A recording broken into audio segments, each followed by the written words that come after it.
ලොව රටවල් 147ක් අතුරින් ලොව සතුටින්ම සිටින ජනතාව සිටින රටවල් අතර ශ්‍රී ලංකාව 133 වන තැනට වැටී ඇතැයි ෆීල්ඩ් මාර්ෂල් සරත් පොන්සේකා පවසනවා.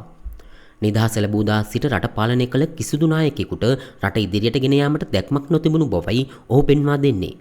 රට පාලනය කරන්නේ රටට පොහොර, තෙල්, ඖෂධ, ගල් අඟුරු ගෙන ඒම තීරණය කරන දූෂිත වළල්ල බවද සරත් පොන්සේකා ප්‍රකාශ කරයි.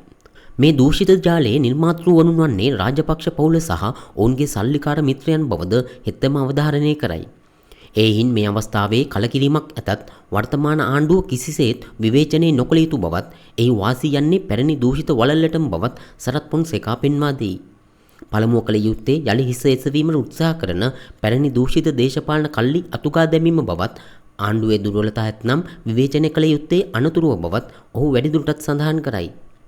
ප්‍රජාතන්ත්‍රවාදයේ ජාතික ආරක්ෂාව සැමට එක නීතියක් සඳහා දූෂණයට හා වංචාවට එරෙහි වූ ව්‍යාපාරය විසින් පවත්වන ජනහමු මාලාවේ කළුතර ජනහමු අමතමින් සරත් පොන්සේකා මේ බව පැවසීය.